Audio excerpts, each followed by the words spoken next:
Hello and welcome to the Dr. DC podcast. My name is Richard. Next to me is the Doctor himself. Hello. Each week we talk about the world of DC Comics and field questions from listeners like you. Today we do have some unfortunate news though. Co-host Colin is dead. Dong. Dong. Okay, well, actually we killed him. We decided that this week's theme would be the death and afterlife in DC. It would kick off Doctober. October. We may have gotten a little carried away with ourselves. Moving on. Yep. Moving to real news. Yeah, that's right. Will we see Colin again? Only you can decide. No, you have nothing to do with it. Oh, we could do it like the Jason Todd thing where they had the two different phone numbers and then like, does he live? Does he die? Yeah, I'm not going through that. Come on, do it. If you want to see Colin in the next episode, hashtag Colin lives, hashtag Colin dies. Don't you fucking do it. It's Colin lives or Colin dies. Okay. All right. Going to the news.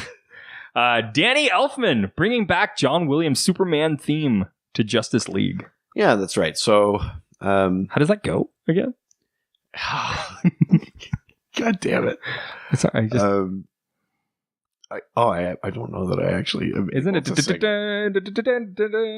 Yeah, I'm just like I'm not a good enough singer. And I'm still. You're sick. Yeah, I'm still recovering. Yeah.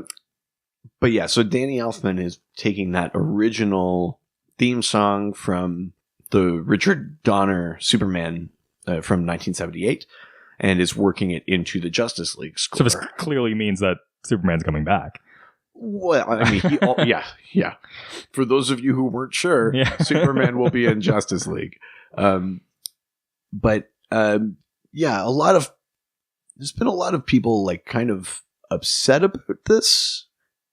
Really? Yeah, online because they see it as like a further rejection of the Snyder vision. Because, he brought in Hans Zimmer and Hans Zimmer made that amazing score for Man of Steel, which is that like, that one I could do because it's mostly percussion anyway, but that like, like it's like that one, right? But I think what Danny Elfman is trying to do, what this doesn't say is that he's replaced Hans Zimmer's score with the old Superman theme, but he's working it in there. And I think what that's meant to be is consistent with what even Zack Snyder has said about this Justice League movie, is that this is kind of like the end of that Superman trilogy, and we finally get through that darkness and into maybe a more hopeful sort of place. So I think that's probably actually consistent, but I think a lot of people who are particular fans of Snyder and Hans Zimmer have seen this in conjunction with the Joss Whedon thing as seems like a thematic shift. Yeah, and for at least tonally, like. But I mean, like ultimately, like we have to wait to see the movie. Like we just don't. We know it's going to be epic. That's as far as yeah. I mean, we can get stressed out about it if we want, or like it's entirely possible that these criticisms are also like valid. Like maybe it does kind of reject what's been set up so far, but at the same time, like we just gotta wait, man.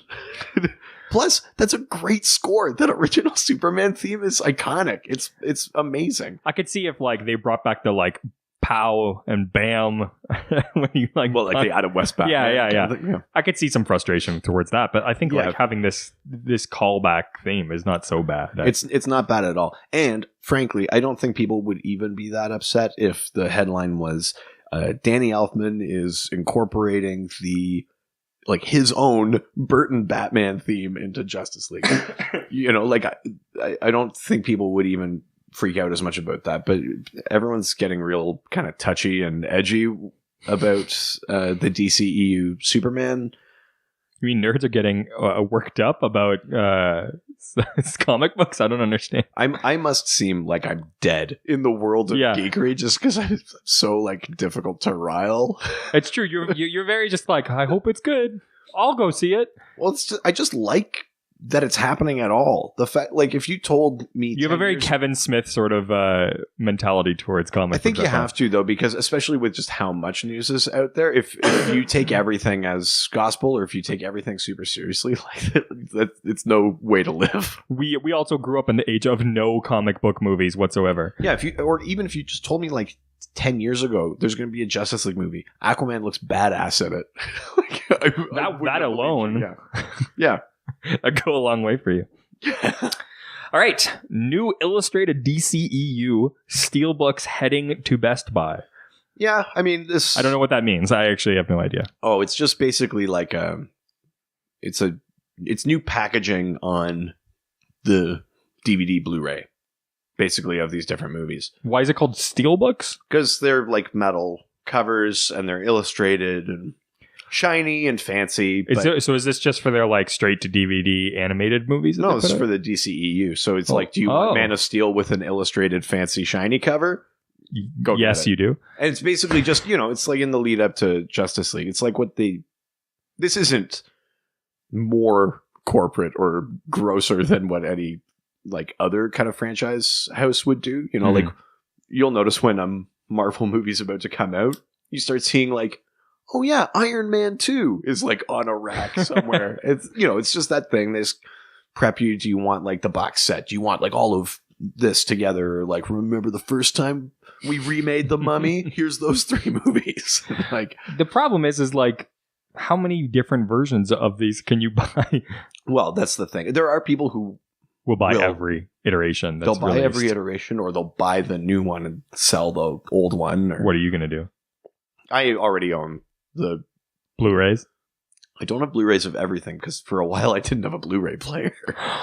So are you? I weirdly have the Blu-ray of Batman v Superman because I needed the Ultimate Edition. Well, obviously. I've got the Blu-ray of Wonder Woman, and then I've got DVDs of Man of Steel and Suicide Squad. Yeah, for young listeners at home, a DVD is a format that... Well, you know, like CDs. Wait. The DVD is the disc you don't use in the Blu-ray case you buy. You know how your parents have those weird plastic cases and they call it music? They had that, but for movies as well. Exactly. But yeah, no, I mean, like, I have the movies. I would maybe think about it if they were like, guess what? There's like 30 minutes extra footage, because I did that with like... Or rather, my family did that with like Lord of the Rings and stuff like that. Like, we bought the theatrical cuts when they came out, and then went and bought the extended editions. But yeah, it's just like a new fancy illustrated version of those cases, basically.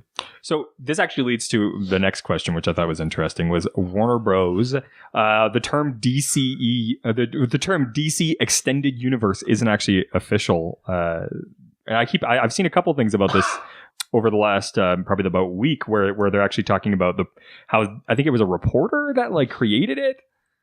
Yeah, I'm gonna forget like what outlet it was. It was like the Hollywood Reporter, something or like Variety, that, or something like that. But I guess this person, in the context of the conversation, just coined the phrase DC Extended Universe because at the time there wasn't a term for what that was going to be. Because at the time it was only Man of Steel. Or maybe, yeah, it was basically just Man of Steel. We knew that the Marvel Cinematic Universe, that was what it was called. So somehow this phrase was very casually tossed out, and we've been using it since to describe it. But has Warner Bros. Been using it? No, apparently internally they don't use it at all.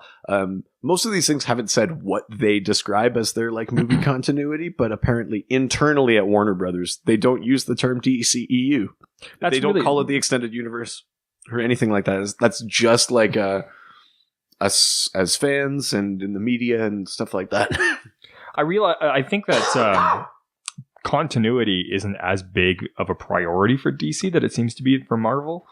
Well, this is, for those of you interested in DC news, check out dccomicsnews.com, where someone you know or listen to may have put up a little piece about this. But yeah, basically, Jeff Johns, who's the chief creative officer for DC Comics, and Diane Nelson, who's the president of DC Entertainment, what they said was, the movies are still connected to each other, but their priority is to make standalone movies, not to set up future chapters. They're just stories on their own, yeah.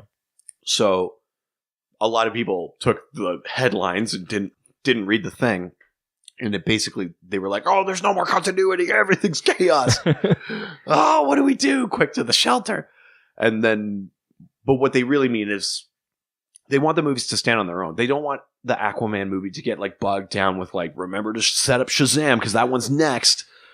And there's nothing wrong with that. But what they're saying is instead of doing the one kind of long story that you see chapters of, like Marvel is doing, because we've been waiting how many years now for Thanos, what they want to do is just tell character stories, and then every once in a while they'll pull in a movie like Flashpoint or like Justice League or or something like that, and bring some characters or all of the characters together for those. So there'll be moments for actual crossover, and then there'll be references to the continuity, so you know that they're part of it. But they want to really focus on instead of setting up future things, just making sure each movie kind of has some of its own merit.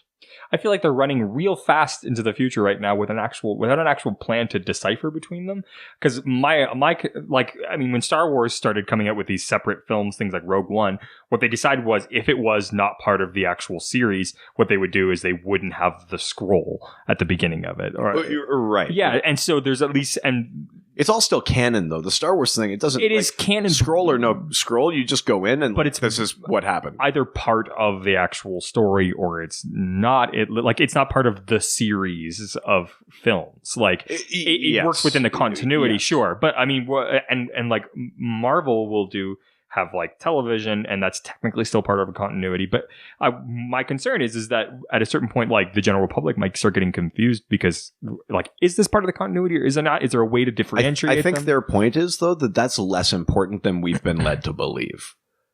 Like imagine if you just, like we're at what, like the 25th James Bond movie is going to be coming out. Yeah, we've gone through like 6 or 7 Bonds. Bunch of different people have played Blofeld. He's been alive in the 60s and like 2 years ago. We just go with it. Yeah, but that's a premise that's been set since like when like the 60s. But what I'm saying is that's not foreign. Like, this MCU thing. This MCU thing is so like pervasive that I think we think it's important, but like we've already been trained to ignore certain things and just assume things are connected or whatever. Like there's precedent for that kind of thing already. So I think it's not, I don't think it'll be that confusing because you'll just watch an Aquaman movie. And then if they want to, in like 3 movies down the line, have, Green Arrow be like, remember when there was that tidal wave? Like they could do it. And you'll be like, oh, yeah, the Aquaman movie. But, like, they shouldn't spend the Aquaman movie setting up where Oliver Queen was when the tidal wave hit. No, and I agree. But that's more the point they're trying to make. I think that's totally fine. But what I don't want to see is, like, a Flash movie using that same actor, but that isn't connected to the overarching story. That's not... Well, but the point is there is no overarching story. Well, but I mean, they've been doing it because they've been connecting all of the movies leading up to Justice League, and then they're going to use the same character and pull off of that to do the Flash movie. I mean, that is going to be part of that story. These are going to be references to Justice League. Well, it's connected, but what I'm saying is there's no, like... That Flashpoint movie won't bring us closer to the big bad. No. It's connected, but it's not driving to something else. But that's what I mean. If you keep making this connected tissue between these certain movies, like I want that to happen. But what I don't want to happen is just like suddenly, well, okay, the next one they make isn't going to be connected to, and like you just have to pretend like none of the other existed. But the one after that will be actually referenced. Yeah, I don't think that's really what they mean by that. It's not that they're not connected. It's just that. They're not going out of their way. I want them to continue to do a story or to bail on that concept and just do standalones. What I don't want them to do is to just kind of like occasionally add to this like story. Oh, see, I actually feel the exact opposite. Really? I much prefer to see like a bunch of standalone movies and then once in a while we get a Justice League movie or something like that. I prefer that. Frankly. I'm just finally investing into this like connected story that they've finally created that I wanted to continue. But this is the thing. Like this, I read single issue comics all the time. Yeah. I'll read like an Aquaman story where he's just like, he's been like deposed as king and like shit's going crazy in Atlantis. And then over here, like Batman's like, oh no, the Riddler. And then at one point later on in a comic, they'll be like, hey, remember when like you got deposed as king? Like maybe I'm just more used to it or something. That I kind of prefer it. I guess I've been trained over the last like 15 years. So. That MCU thing. Yeah. You know what? I like it. It's a tasty dessert. I want to take my medication. All right. Kiersey Clements teases that Flashpoint's Iris West might be from a different time. Yeah. Casual Flash fans might not know this, but in the comics, there's actually precedent for this, that Iris West is actually from the future, and that her parents sent her back in time when she was very young to protect her. So is this the TV show? No. Oh, okay. Kiersey Clemens will be playing Iris West in the DCEU. So that Flashpoint movie with Ezra Miller's Flash. Yes.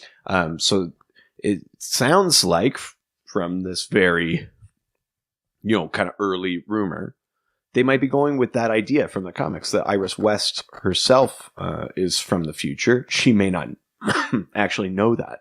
But if that's part of the movie, and we're talking about that movie being Flashpoint, what it at the very least confirms, well, I shouldn't say confirms, suggests to me is that we'll definitely see Eobard Thawne. That's very exciting. If you're doing Flashpoint and you're referencing time travel outside of the fact that he sets up Flashpoint, you've got to have Reverse Flash. Like, there's no way to do it without Reverse Flash, basically. I'm curious to see how tight to the like. I wonder if it's how similar to the television show it'll be, or the comics, or. And I think Gal Gadot is confirmed, or close to, for that movie. So you at least have the Wonder Woman side of it. Just got to wait for that Jason Momoa side of it. Yeah, I mean, I think we can expect that even with changes made to the comic book story, it will be a much closer adaptation of the comic book than the TV version was. Yes. Well, yeah, I know they took a lot of liberties with the TV Flashpoint was a pretty peachy world, frankly. Yeah. Things were fine. That's true. The comic Flashpoint is... God, I just grim. I fucking hope so bad that they do the Batman from that they did in Flashpoint. Oh, with Jeffrey Dean Morgan, because he's Thomas Wayne.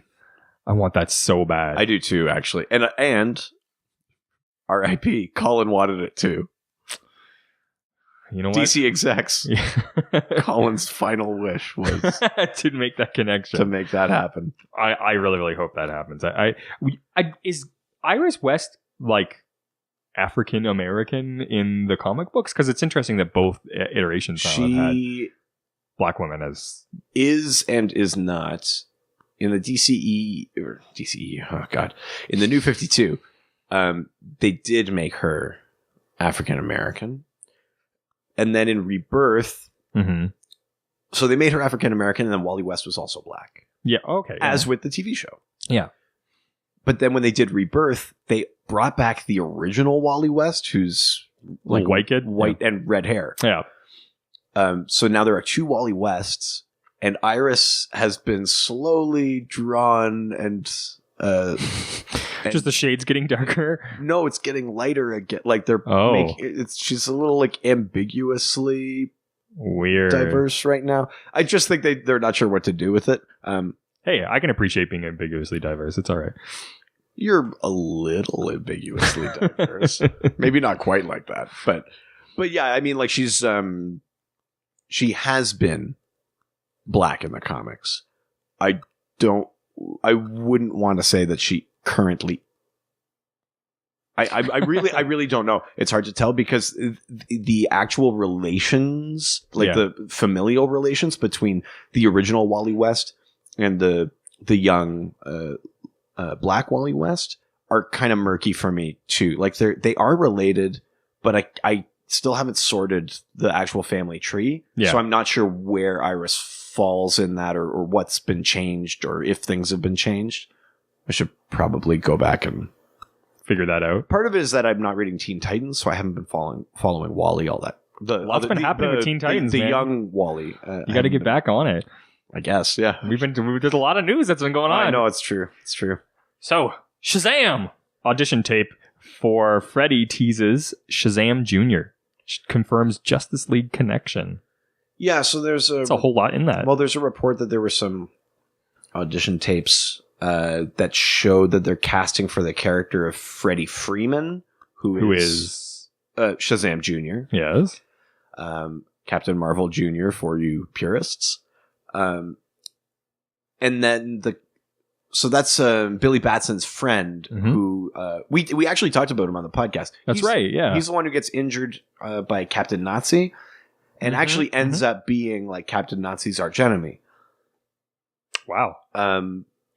But he's basically like Shazam's main sidekick, him and Mary Marvel. So what's the connection to Justice League? I think the idea is that Freddie Freeman is a bit of a Justice League fanboy in the context of the DCEU. Oh, I like that. They like save the world from Steppenwolf and the Parademons, and like Freddie Freeman is like super into the Justice League. I think it was something in the dialogue of the audition sides kind of like alludes to that. So that's one of those like very quick connections, but otherwise that's a separate movie. That's really exciting. Yeah. That's something I always really enjoy that they do, is when they have like fans of the superheroes, because I mean it would exist like that. I mean, that would happen. Yeah, I mean, it's one of those things you can only ever make brief reference to it in a movie, because if you talk about it too much, the movie gets boring. We'd be like, hey, remember the other movie? Yeah. But Marvel suffers from that occasionally. But in that world, of course, people are going to be, fans or critics. I mean, we saw that in Batman v Superman. That's true. That's a big part of that movie. Maybe part of the reason why that movie feels a little slow. Maybe it's too big a part of that movie, but it's in there. And so it's kind of nice that those little threads are there to connect things. But in general, that Shazam movie should stand on its own. And I believe there was also a rumor that the villain would be the 7 Deadly Sins. So the theme this week is death and afterlife in the DC Comics and ECU and CBC and everything else, because nothing matters, because reporters can just create NAFTA. That's right. What I want desperately is a term that just covers comic books and movies. Like all comic books and movies? No, DC specifically. You can just say DC Universe.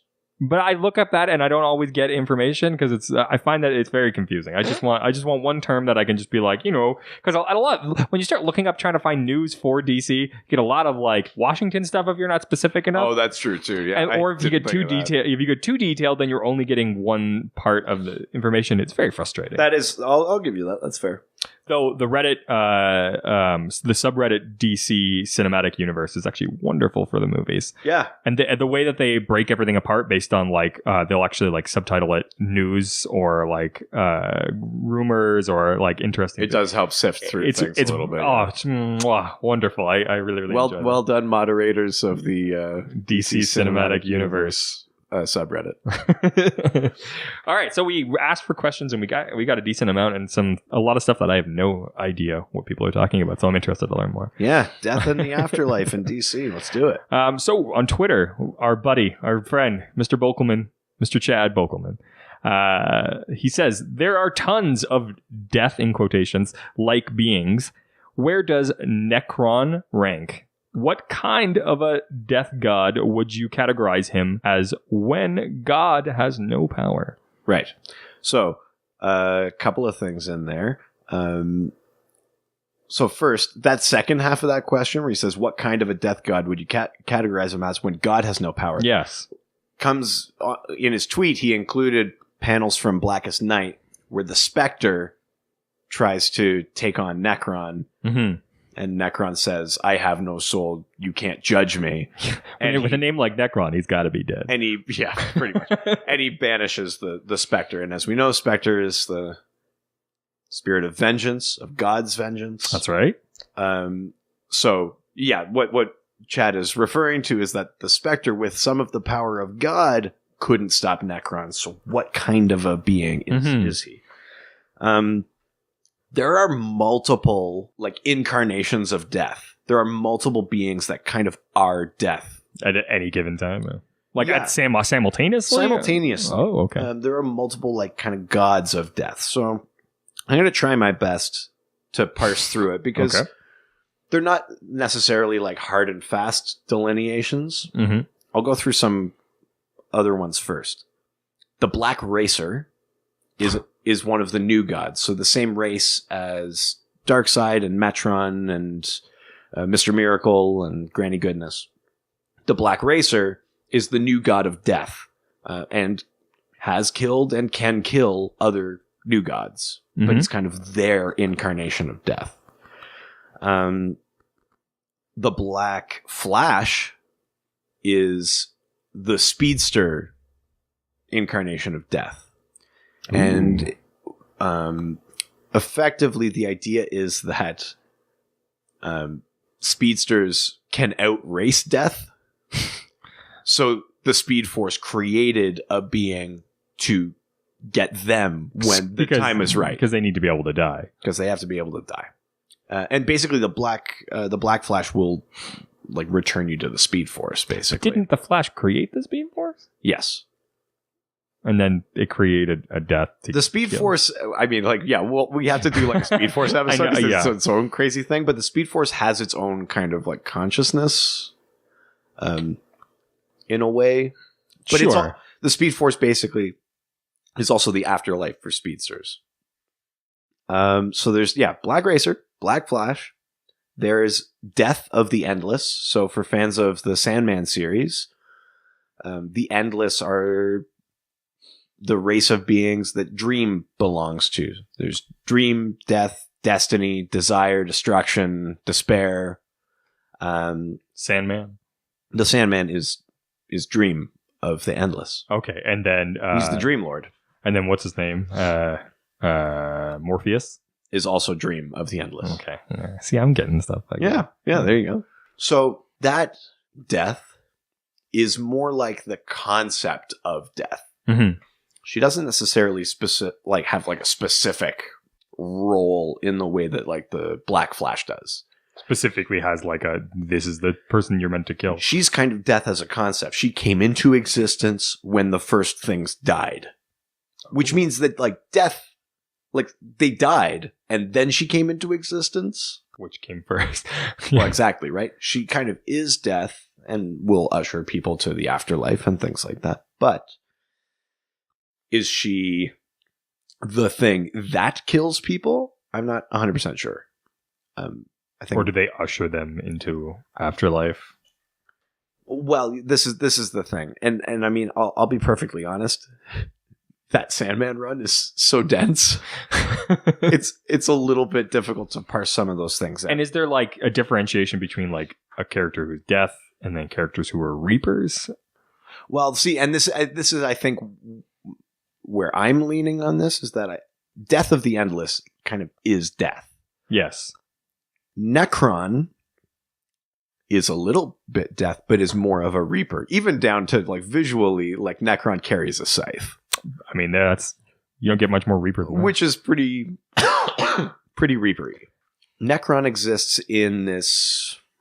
I don't want to call it like a alternate dimension, but basically like exists in his sort of realm of death. But he's in Blackest Night, he became the main villain. He's like the Lord of the Black Lanterns, which are the rings that reanimate the dead, and it was revealed that all of these heroes that had been resurrected over the many years, that Nekron had allowed them to return to life. So he's kind of the gatekeeper. So if we imagine the Death of the Endless is death, Nekron is the guy who holds the door. Okay. That's a very loose metaphor, I think, and I'm sure you can find like hard comic book evidence to say probably the opposite, but generally speaking.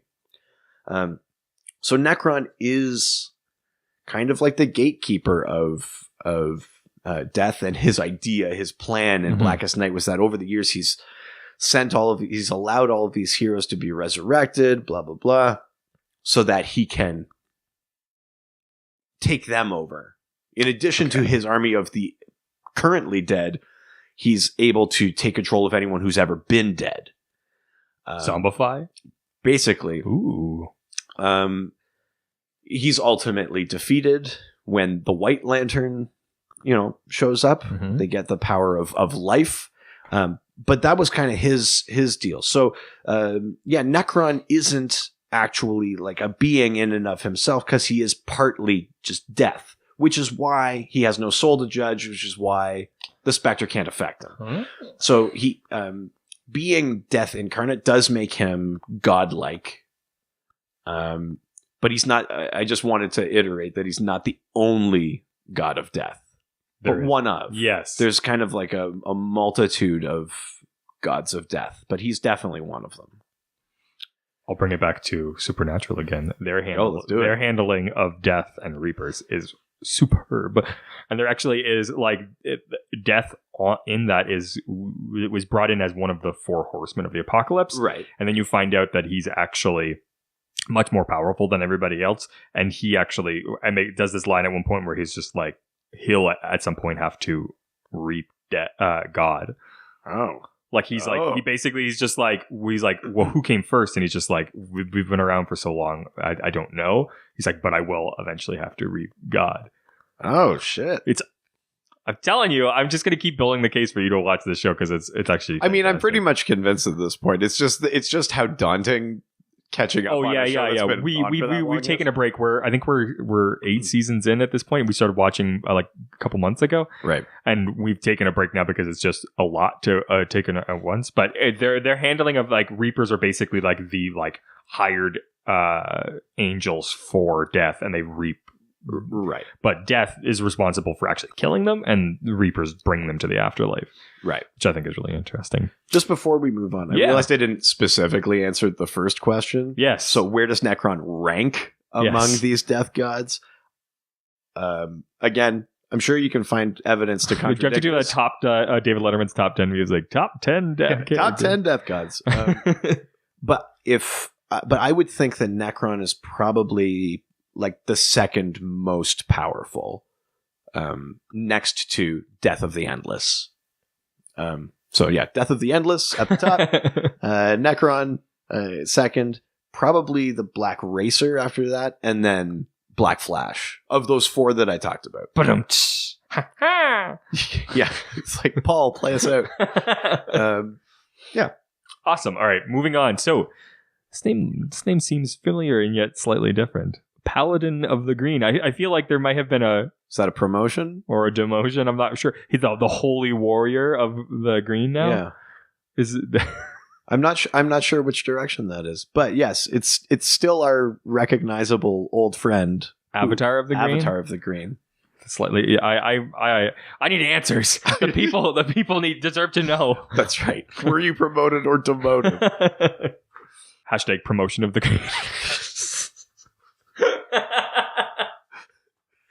Or hashtag demotion of the Green.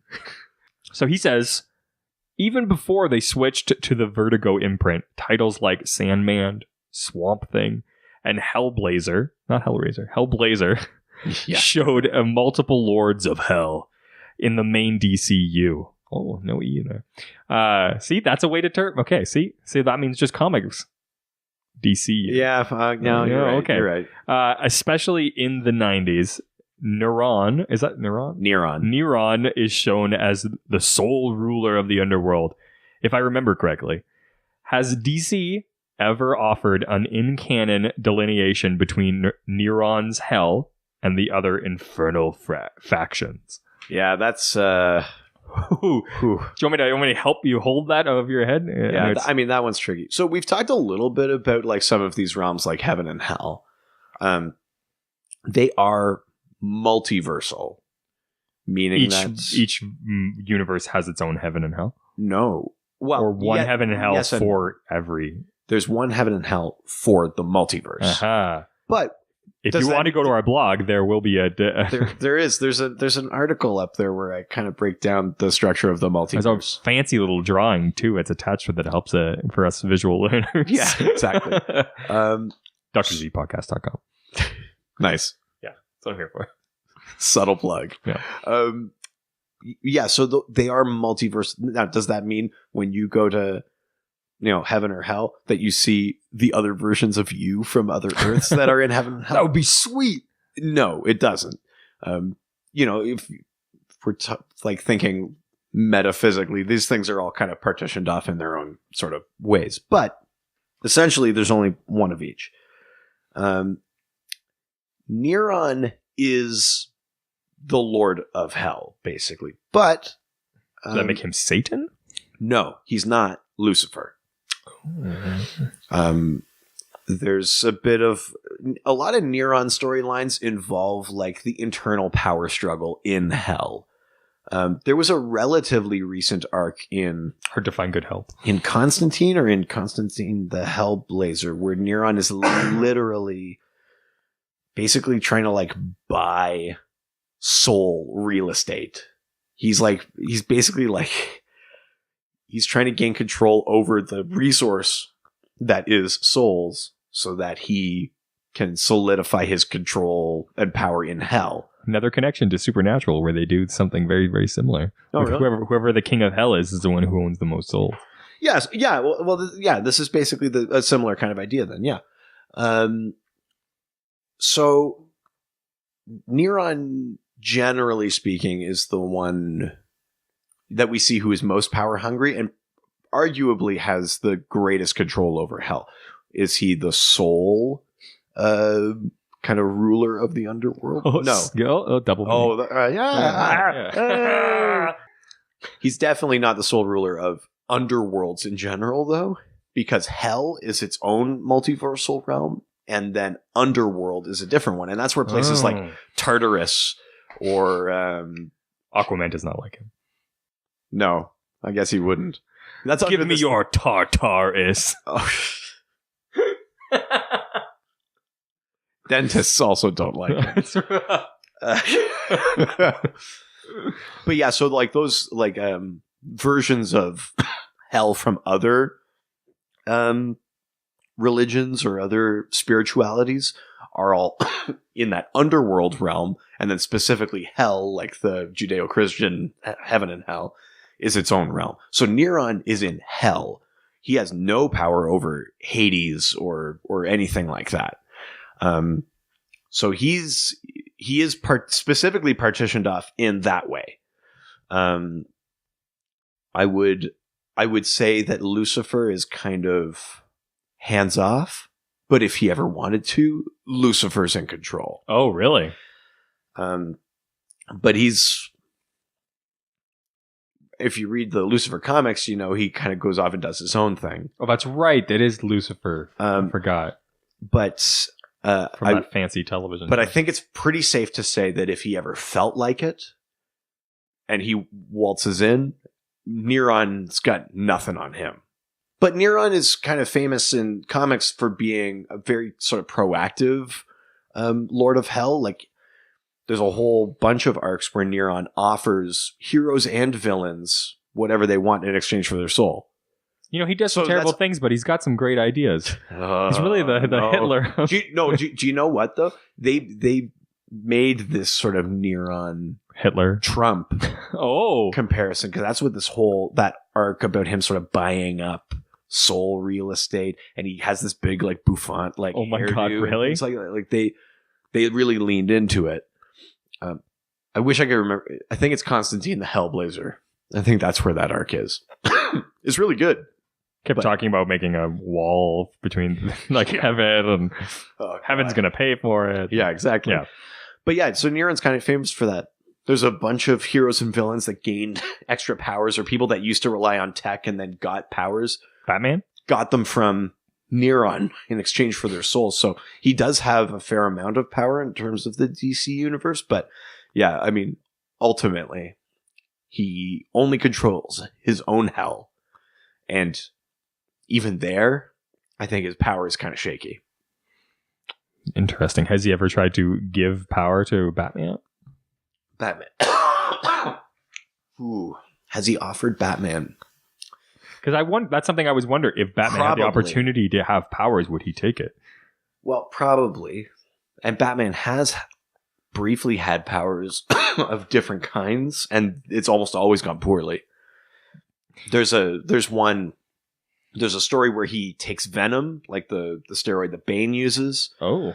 And that's, like a really harsh allegory for drug use. And like Batman coming off venom is like, that's a really rough bit in the comics. He briefly had Superman's powers. They were switched. I can't remember exactly how. And basically Batman runs himself ragged because with Superman's powers, he tries to stop all crime all the time. But because he's Batman, he's also doing it all at night. And he basically loses his power because he's not charging in the sun, because he's not actually like in the light. And like, well, he's still Bruce Wayne though. He is, except that when he gets those powers, he stops acting as Bruce Wayne. He's Batman 24/7. And it's all vengeance all the time. He loses perspective. Nightwing is the one that kind of takes him down. Yes, in general, it's not a good idea to give Batman powers. And yet another proof of that is the ongoing DC Metal series, where all of these like Dark Universe Bruce Waynes have like gained powers of other Justice Leaguers, and like, yeah, it's not good. It's not a great result. It's not good. All right, we made a trip back to Reddit. Whoa! I know. I called upon. Gonna go back in time. I don't know if we went back in time. We just gonna go back to Reddit. There we go. That's appropriate. I like that. Yeah. Wait, no, shit. Ghostbusters. Back to Reddit. Who are you gonna call? Reddit. We'll workshop it. We'll find a good song for it. Yeah. It'll happen. It's been a while. Give me a break. So we went to our subreddit DC Comics for these questions, because I know those fucking nerds is gonna have our answers to these. I love that subreddit. It's actually it is a really good one, and I can get a lot of great news pieces and stuff from that, so it's great. But they're one of the ones who actually respond when I post the questions. But there's lots of people that just like having discussions, or they'll post their like the artwork they've been doing. Like it's actually like a nice little corner of Reddit. If you came from that subreddit because I asked you to ask questions, and you're now a huge fan of our podcast, welcome. You're welcome, and let us know. Reach out, say with a hashtag Reddit fan, and I would love to know that that's actually working, and I'm not just pulling questions and then throwing them into the ether. You have no idea how hard it is for me not to just go back to the old hashtag formula. I know. I can feel it inside of you. I'm really trying. This is the origin, like my supervillain origin, where I'm like denied the one thing that I like enjoy joking about. Just hashtag yes man. I don't. Would Kevin Smith be your? Like, I guess he would have to be my because I'm corrupting his research. That's right. He Walrus, yes. We put up that thing. I hate that Twitter doesn't let us see who actually voted, because I really want to know if Kevin Smith voted. It was resoundingly apology no. So I lost. Yeah, people do not want you to do this anymore. I lost. Yeah, it's a real shame. So on Reddit, we have TV's Noah said, that guy. Noah from TV. We all know TV's Noah. Why did they kill Batman off screen twice in Batman R.I.P.? I actually didn't. I read this as like, is this like a reference to Adam West? And then I was like, well, no other Batman has died yet. Like, I'm pretty sure Clooney's still hanging around. Yeah, no, I saw Keaton in Spider-Man, so he's there. It's just the wording. He says off screen. What he means is off panel. Batman R.I.P. was a comic written by Grant Morrison. Yeah. And in that comic, it's not really about Batman being physically killed so much as it is like the spirit of Batman and Bruce Wayne's kind of ending as Batman. Mm-hmm. So it's all about like his psyche breaks, and there's a couple of different things. I can only assume that one of the ones that TV's Noah is referring to is being buried alive, which does happen. And then he escapes. Buried alive. In a room for all eternity. God! Sorry. Oh, I love that. That's amazing. We need more Ricardo Montalban. I agree. Yeah, I mean, there are a couple of death fake outs in Batman R.I.P. as you might expect. Like the whole thing is called Batman R.I.P. Yeah. But why do they happen off screen? Or off panel? I imagine that part of it is that it's easier to do a fake out when you're not seeing the like exact setup of what happened. You know, like, yeah. It's never stopped comics before from showing someone getting stabbed, and then in the next issue they're like, "Oh, I healed," but like, Kev, everything's okay now. yeah, I mean, like that happens all the time. But it's a lot easier if off panel you say, you know, this person got, and then you go like, "No, they didn't." So Yay. that's probably like a very, you know, like base level, like just logistical kind of reason to do that. I think it's also maybe just a little bit more dramatic, right? I think we're maybe getting too accustomed to seeing every little detail of things. And comics used to have a lot of off-panel stuff would happen. Some of that was lazy writing. Some would be like, you know, like, well, when you weren't looking, I went and got like all my friends and they told me where you were hiding. Like, and you'd be like, oh, like you just ran out of pages. Yeah, exactly. Like you had to wrap this thing up. But I think there is some merit in that when the focus shifts and you're seeing something else happen narratively, that other things are still happening in the background. And then when it shifts back, you can take some time for that exposition. Ultimately, I'm not in Morrison's head. The only person what? in Grant Morrison's head is Grant Morrison! The only person in his head is him. Unfortunately. Seems like it's a vast place. I love him unabashedly. I'll never give it up. Even in memory of Colin. But I would imagine that the reason they do those kind of fake outs off panel is probably for those things. But ultimately, if you read that story, which I assume you have because you bring up the off panel things, it's really about the psychological thing. So we don't need to see them physically kill Batman in the panel, because that kind of, I think, would be a distraction from the fact that this is really about his psyche breaking, the whole Zur-En-Arrh thing in this story.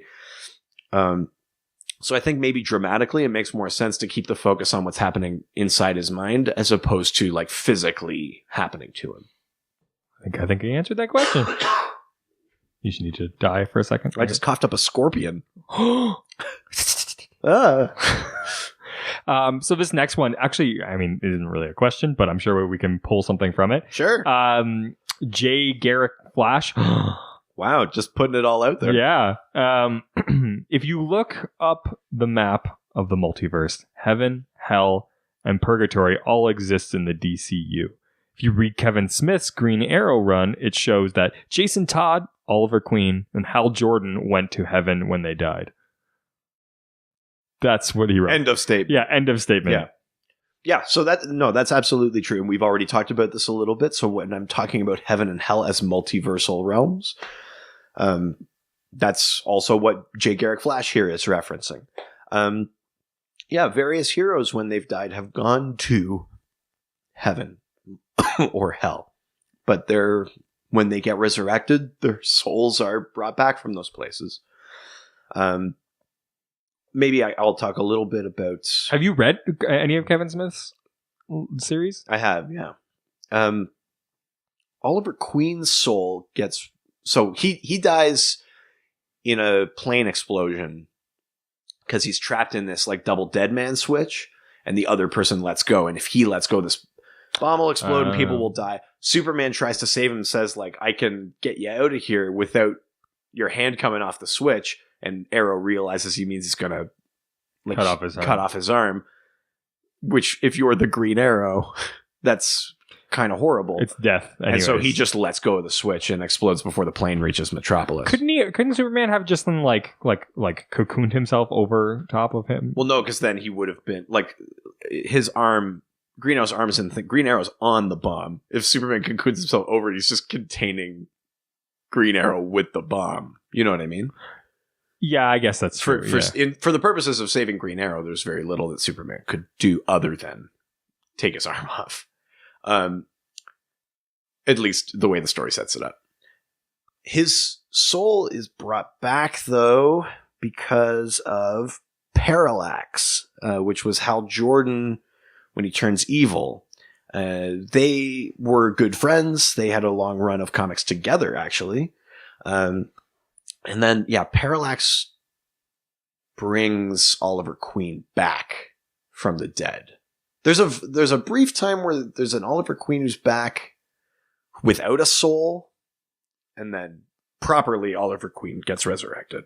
Hal Jordan himself, as Parallax, sacrifices himself to reignite the sun. That's kind of his redemption story.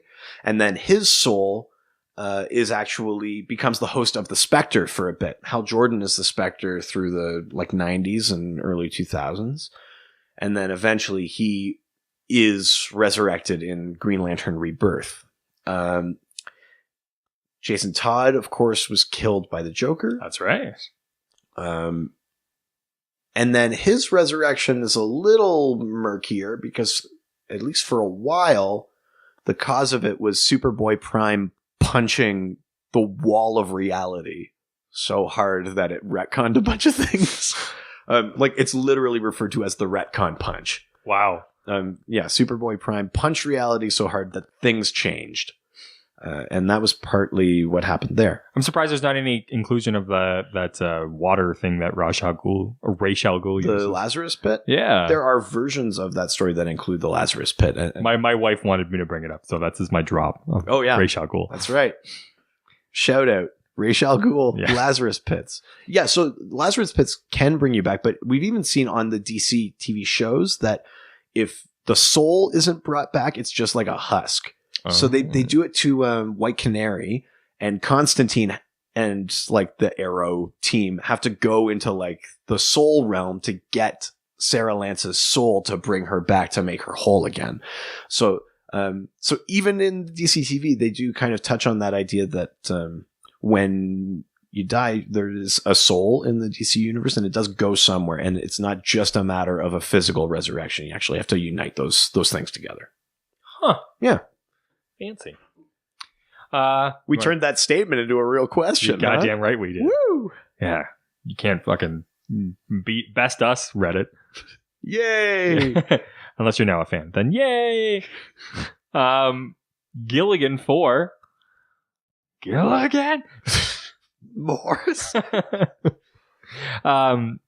Gilligan 4 says, or asks, in a universe where permadeath doesn't necessarily exist, is death even important? Sorry if this is poorly worded, i.e., do things such as the Lazarus Pit, I'm bringing it up again, or universe resets make the impact of a death less? Yeah, so I mean, the big... Does death fucking matter in DC anymore? Does death matter in comic books in general? Yeah. And resolutely, I think the answer is no. You're just they'll come back eventually. In terms of anyone, unless it's The Walking Dead. There are very few characters that die and stay dead. In superhero comics, there are very few characters that die and stay dead. There are other comic franchises that are not superhero related, where death is absolute. Do you think it's something that should be included more? Well, it does kind of cheapen death sometimes. But what you'll find is that writers have found it's maybe now less about that they die and more how they die. That Death of Wolverine series, basically Wolverine he's lost his healing ability and he knows it, but he goes and he finds, that there's always experiments on that Weapon X program and they're trying to do it. And he ultimately, in defeating the villainy and saving the day, he cuts open this vat of adamantium and it coats him and he just kind of walks out into the sunset and kneels down and becomes this statue of himself and dies. That sounds fucking awesome. It's super heartbreaking too. But I mean, some version of Logan's coming back. When they did the most recent kind of Marvel Universe reset, I believe Old Man Logan is the one that survived. But I think like original Logan is back or coming back now, if I've read correctly. So it happens in Marvel. It happens in DC. It happens in all superhero things. It does kind of cheapen death a little bit. If you could choose one superhero character that would have the best run they've ever had, an amazing trade, but at the end of it, they die and never come back, Right. who would you like to choose? Oh, that's tough because like You want to do a throwaway character. Okay, here, I'll give you an example actually of a character that did stay dead for some time. Yeah. In 2005, a comic book came out called Countdown to Infinite Crisis. It was the lead up to that big event. And in that one, you follow the Blue Beetle, Ted Kord. He's been coming up a lot. You know what? He's a gadget guy. He's Booster Gold's best friend. That's right. Yeah. He's from that very silly era of the Justice League. And in that, he's the main character. And he's uncovered, like, someone is, like, laundering money through his business. And because he comes from that era of silly Justice League comics, then they play into it that he's viewed as a silly hero. So he keeps going to people for help. He goes to Oracle. He goes to Martian Manhunter. He goes to Batman, and no one's taking him seriously. The only one who will help him is Booster Gold, and he's knocked out of commission partway through that series. So Blue Beetle, with no one to help him, and the people that are even kind to him, like Wonder Woman or Superman, say, like, keep us in the loop, but they're very, like, aloof. You know, they have other things they're dealing with. So he goes by himself to confront whoever this villain is. It turns out that it's Maxwell Lord, who has a telepathic, like, mind control ability. And he discovers that Lord is basically planning to wipe out superhumans. He asks Ted to join him. Ted tells him to rot in hell. Tries to fight his way out. He ends up with, like, his arms broken. And then Maxwell Lord shoots him in the head. And that's how that comic ends. Wow. And that death, like, resonates through the DC universe. Yeah. Because now there's a bunch of heroes with Ted's blood on their hand. Like, Batman wouldn't help him. Yeah. Martian Manhunter didn't think it was a serious threat. Wonder Woman wasn't there when he needed him. Booster Gold wasn't there when he needed him. Not his fault, but still. And that death remained basically permanent until Rebirth. Well, not until Rebirth, until the New 52, when, like, the whole universe was remade. But there's a couple of times Booster Gold tries to go back and actually save Ted, and they do it, but then he learns that, like, some things have to happen, and he has to, like, learn to let go of Ted Kord. That's a relatively permanent death, and that one carries meaning because it's relatively permanent. You know, Barry Allen died in Crisis on Infinite Earths, and he stayed dead basically until, like, 2008 or 9, when you learn he's been in the Speed Force the whole time or whatever. Yeah. But even at that, like, Barry was gone. Wally became the Flash. Like, the world kept going. So those things, like, have resonance when they actually last for a little while. As you hit a piece of metal and it resonates. Yeah. You know, but, like, the flip side of that is, like, Death of Superman. That issue, like, rocked the real world. Yeah. That Superman died. But he was back in 11 months. See, you know what? Like, that cheapens. That's a character I would love to see, like, a real, like, brutal death and then just be gone. Superman? Yeah. Permanently gone? Well, I think that's what a lot of people thought Death of Superman might be. And then it clearly was not. No. It was the whole arc was death and return of Superman. That story had a thing it wanted to do, and it did it, and it's a great story. But if you were just like hearing the news, like, they're killing Superman, and then within 11 months you're like, oh, like, the original Superman's back. Yeah, that seems kind of cheap. I just feel like my favorite Superman comics always are the ones where it's the most grounded, and he, like, everything gets taken away from him, or it's him, and it's really less about the powers. So I would love to see something where he loses his powers and then just has to, like, where he dies through whatever process. But yeah. I think he's somebody who, like, you could bring back in, like, 10 years or something. But like, I would love to see him just get taken away from everybody, because I mean, he's been around for the longest. I find that he's got like, I like Superman, and my favorite comic book of all time is a Superman comic book, but I feel like he's had it too good for too long. Well, I think, and I think this was the point of Death and Return of Superman, is that it was establishing how central Superman is to DC Comics. Yeah. Which also means you kind of can't do that to him. Yeah. It would be a bold thing if they did, but like, that's a interesting DC universe. Like, if you go like years without Kal-El, even if you have other super people, other Kryptonians, that's a weird looking DC universe. But like, I guess my question is like, how, like, from a financial standpoint, even like, how well is Superman really still selling? Like, are his comic books still like at the top of DC? Like, Batman's always at the top, Batman's the top, right? Like financially, Batman always is. But like Action Comics, Superman, Supergirl, there was a Superwoman run for a little bit. Like, there are lots of Superman comics. But I wonder Superman, and he's specifically, like, it's two then. It's Action Comics and Superman. Yeah, I wonder how well those ones are selling. They're still up in like the top. Think, yeah. Like it would be like Batman and Detective Comics, and when they do event comics, those ones always sell well. But then also Action Comics, Superman, Justice League, like those ones are kind of mainstays.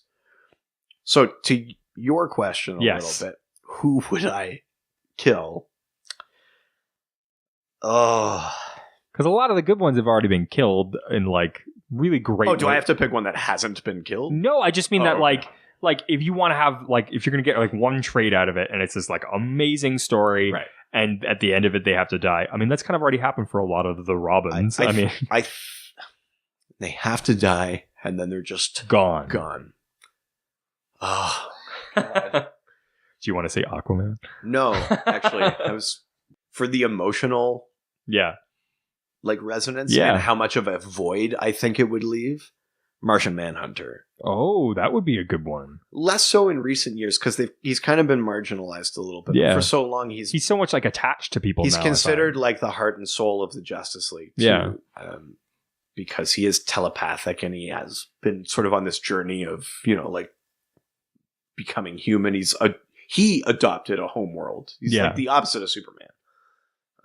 Oh yeah, you could do a whole like Spock like getting sent off kind of thing. And when John like Jones, the most human a person I know is the one who isn't. Like, well, and that happened when he was killed in Final Crisis. Mm-hmm. And they have his funeral on Mars, and it's like, have you ever cried reading comic books? No.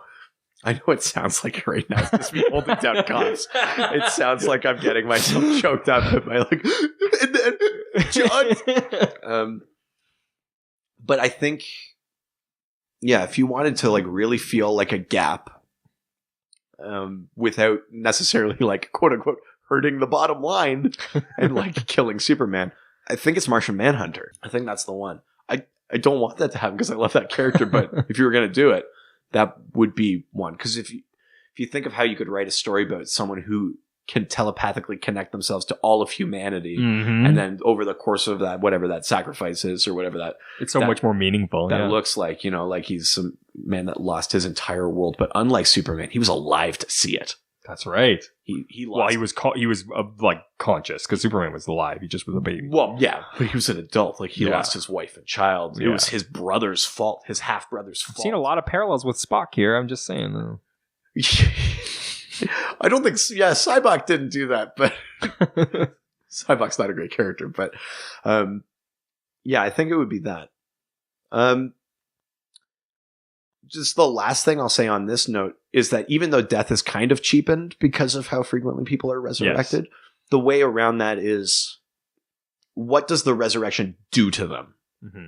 If you make that a part of the story, then it's not as cheap.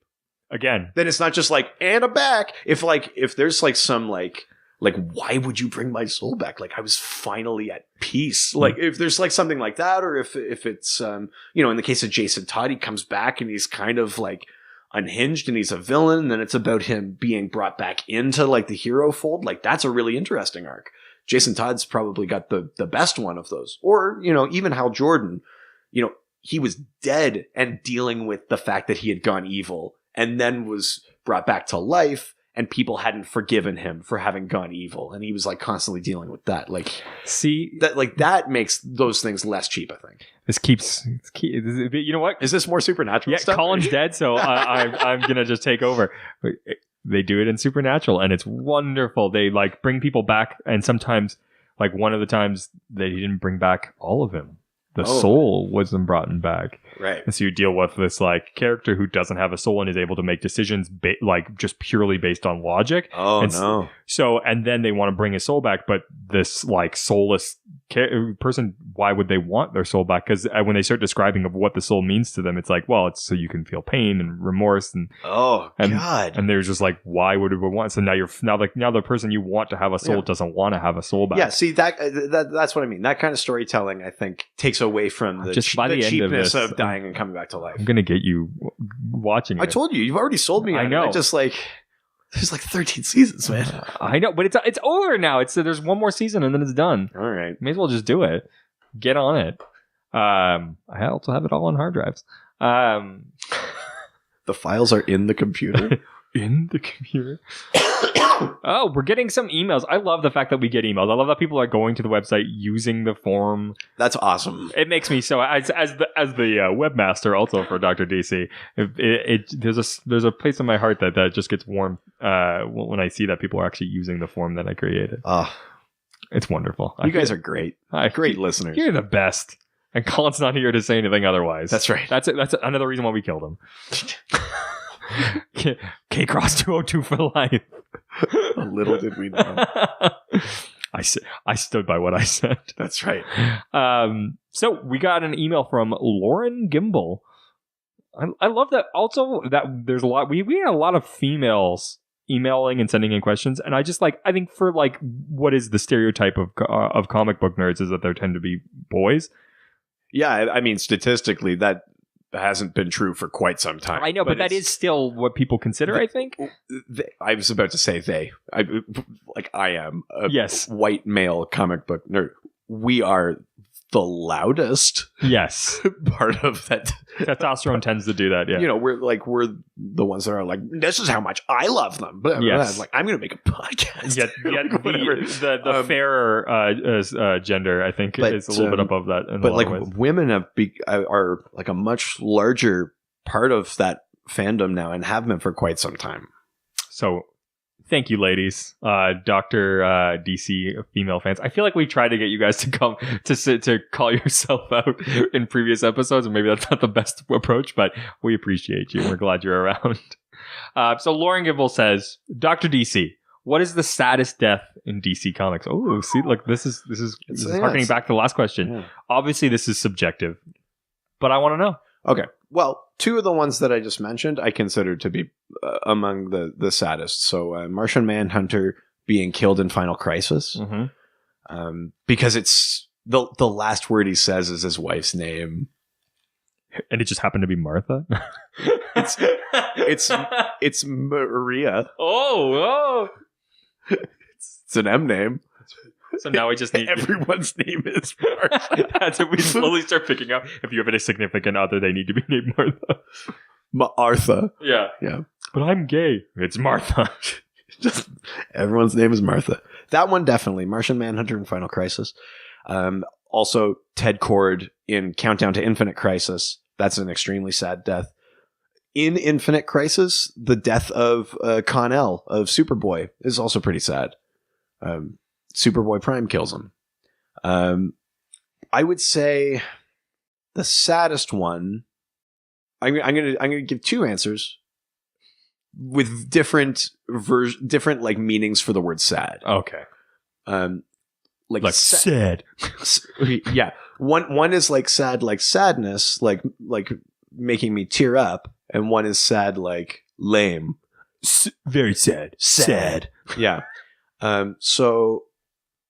The one that makes me the most like actually like V-sad. V-sad is probably the death of Sue Dibney in Identity Crisis. Who is this? That is the elongated man's wife, and she is murdered lucky lady by Jean Loring, Unlucky who is lady. the Adam's wife.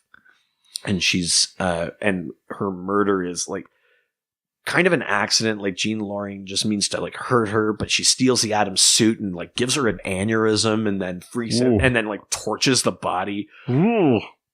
And like Ralph, the whole time he's like, oh jeez, oh jeez, oh jeez. And the thing is that Ralph and Sue were like the most adorable like hashtag relationship goals kind of couple through like runs of the Justice League. Sue would just like hang out on the Watchtower. She was like kind of part of the team. She'd like help them out and stuff. And they were like so in love. And like Ralph is a bit of a detective, and every year on his birthday, she would make like a handcrafted mystery for him to solve. Like they're so wonderful together.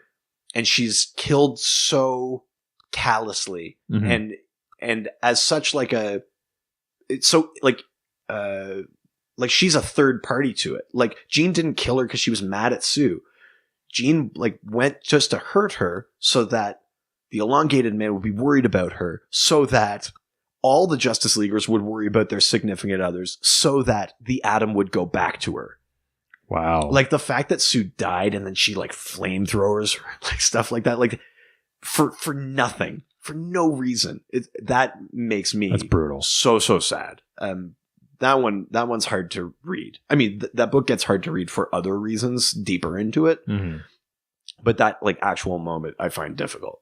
The kind of like sad, like yes, sort of lame duck kind of death. I think for me would be, I think it's Aquaman, because there's no real stakes and just. It's hard for me to actually find when it happened, but like Aquaman, it was weird because he was had drowned. lost. He had lost his hand in the 90s. Yeah. He had the hook hand, and then he got this like water hand for a bit, and he was becoming more prominent again. And he was like helping the people of Sub Diego when San Diego kind of slipped into the sea, and then somehow, and I'm forgetting the key details here, but he was kind of mutated into like a sea monster and then died, and then just his like human corpse was just at the bottom of the sea. He was just there. But it kind of happened like inconsequentially. Like it wasn't like a big thing. Like Aquaman didn't like, it wasn't like the world is ending and like Aquaman jumped in front like no and like took the bullet or something. Like it wasn't anything like that. He kind of just like died off in his own corner. And then he's buried on land eventually. Mm-hmm. Cause that's where he felt most at home. But his body is kind of like Tempest, the former Aqualad, kind of tries to beg Mira to move his body to Atlantis because it's going to help him curry favor with Atlanteans. Like, ugh. Yeah, he's just, again, like just kind of like a prop. But I think what makes it sad is that it just kind of happened on its own with very little like fanfare or anything like that. So, was this the lame Aquaman or the good Aquaman? A little of both. It wasn't right in the middle of like Gladiator Aquaman. Yes, we were almost back into like he was wearing the orange shirt again. Yes. I've never thought he was lame, but yeah, I know what you're saying. It's more to that one. Yeah. Okay, all right, okay. Okay, we have another email. This is a two-parter, so I will read the first part. All right, and then after you answer it, I'll go to the second part. Farouk H. He says, two-part question for the Doctor. Part one is that I want to know the most ridiculous resurrection of a character in your opinion. Ooh, most ridiculous resurrection. That's kind of tricky. Okay, ridiculous in terms of I'm not exactly sure, like even in the internal comic book logic, how it works. When Blackest Night happens, the Black Lanterns, right? They're raising the dead. Yeah. Every Lantern Corps has a central power battery, though, that they draw their power from. Okay. The Black Lantern central power battery gets teleported to Earth, but inside the battery is the corpse of the Anti-Monitor, who was the villain that destroyed the Infinite Earths in the original Crisis. And at some point during the goings on, a White Lantern ring busts into the Black Lantern Central Power Battery, which is great because it's going to disrupt the Black Lanterns, but it brings the Anti-Monitor back to life. I don't know how his corpse got there in the first place, or like what it was doing in there. Like sometimes corpses like power the battery. Like the original corpses of Hawkman and Hawkgirl, I think, are inside the Star Sapphire Central Power Battery. But sometimes batteries like contain other like are prisons. Like Parallax, the yellow fear thing, was trapped inside the Green Lantern Central Power Battery. So I'm not exactly sure what the Anti-Monitor's corpse was doing in there. Presumably powering it with death, but not really, because they were charging up by feeding on other emotions. Seems like it's already frustrating. You're trying to figure it out. Yeah. And then he's like brought back, and the Anti-Monitor is like one of like the biggest threats to existence. And he's like promptly like sent to the antimatter universe. And you're like, oh, don't worry about him. So that one's a little ridiculous, in my opinion. I can agree with that. Yeah. All right. Well, and the second part is, are there any characters who have died and haven't come back to life? Which I guess this is harkens back to the other question that we had asked. But. Yeah. So Ted Kord, like I said, didn't come back for quite some time. Is there any characters that have just never come back? Ooh, I doubt it. Unless they're like super minor and no one cares. But like any character with any weight, I don't think so. And at the very least, when like reality is like rewritten, characters come back. Even Ralph and Sue Dibney came back in the New 52.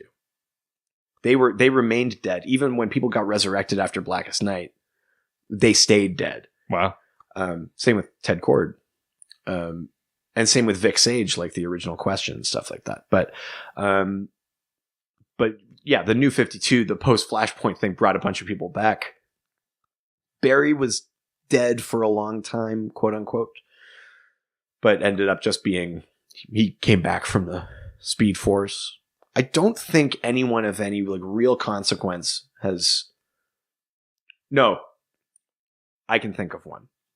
I can think of one where even if he's brought back, he's almost always killed again because it's just how it works. So even if reality gets rewritten, he gets killed again. Giovanni Zatara, who made his debut in Action Comics #1 with Superman. But he is the father of Zatanna, the magician, and he died in Swamp Thing 50 during the Crisis. Basically, like a bunch of sorcerers and like magic users and Swamp Thing and Constantine, and all of them are trying to fight off some demon. And Constantine kind of ropes them into it, and he shouldn't have. And at one point, Zatanna is about to be kind of burned up by this like magical infernal power, and Zatara takes it on himself and dies. So it's Constantine's fault that Zatara dies, and Constantine and Zatanna have a bit of like an on-again, off-again thing. Ooh. But Zatara, even if you see him show up again, is almost always promptly killed as part of Zatanna's story. He might be like one of the only examples of a male character routinely killed in that way, in the way the female characters always are. Yeah. But sacrifice. Maybe, yeah. Giovanni Zatara. That, I think, is my answer to that one. That's awesome. Weird pull. So I have a question. Is there, has there ever been a time that like, or your favorite use of death and resurrection, like as a plot point, like a character knew that they were going to be resurrected and did so that they could do something plot-wise? Kind of the opposite, but like there's a character called Deadman who, Boston Brand, he's a ghost basically that can possess people. That's his power. Oh, cool. So he does it, he does it to solve crimes and bring justice to people and stuff. So he's a ghost? Yeah. So you can't see him unless you're one of those people that can talk to ghosts, but he can take over your body and then use your skills and things like that. Oh, that's really cool. But after Blackest Night, a bunch of people were resurrected, and Boston Brand got resurrected and didn't like know it was happening, didn't want it to happen, but he came back to life. But like he didn't want to be brought back. There's like whole bits about like he doesn't know how to live anymore. Like he has to be reminded to eat. Oh, weird. And like things like that. I found that kind of interesting. And he has a whole arc through this Brightest Day storyline where it's him coping with like what it means to be alive, and he's like kind of depressed by it. And he also it's like he can't really help now that he's and now he has no ability. He's on this quest to like do stuff with the White Lantern, but he doesn't know where he fits, and yeah. I think that one's pretty interesting. I like that one. Huh. That's the end of our story here. That's it. So death and the afterlife. I know. This is maybe there'll be a resurrection before the next episode comes in. We'll see. That's if he gets the hashtags. Well, this ends the first episode of Doctober. Doctober. Cue sound effect. I don't know what you're talking about. Oh yeah, sorry. Yeah, no. What? Edit point. So if you want to hear more about what's coming up, make sure you keep listening and following us on Twitter and things like that. If you want to find us on Twitter, you can go to @DrDC. If you want to find us on Instagram, and we've taken a question from there now, so if you guys can answer some questions on there as well. But if you want to find us on Instagram, you can go to Dr. DC Podcast. Oh, that's right. If you want to find us on Facebook, Dr. DC Podcast. Yeah, and there's episodes and articles, and we're posting a lot of the blog posts, prescribed reading, and all that kind of stuff. That's right. And then you can also just email us at drdcpodcast@gmail.com. That's right. And then also make sure to go to iTunes and rate and review and subscribe. We've gotten some great reviews. I don't know if we're going to be doing any What Colin Does anymore. Yeah, well, Colin doesn't do anything. Leave us 5 stars on a What Colin Did. Yes, exactly. or just a eulogy for Colin. Yeah, that's right. We'll make sure we read them in the next episode. That's right. Yeah, did I miss anything? I don't think so. Well, and then just check out the website as well, drdcpodcast.com or .ca. Yes, all right. So that's it. No kind of sign off. Oh. Some kind of requiem. Oh, that's even worse. Adios. Aquaman, all the superheroes. They always fight for what is right. Live with danger and adventure.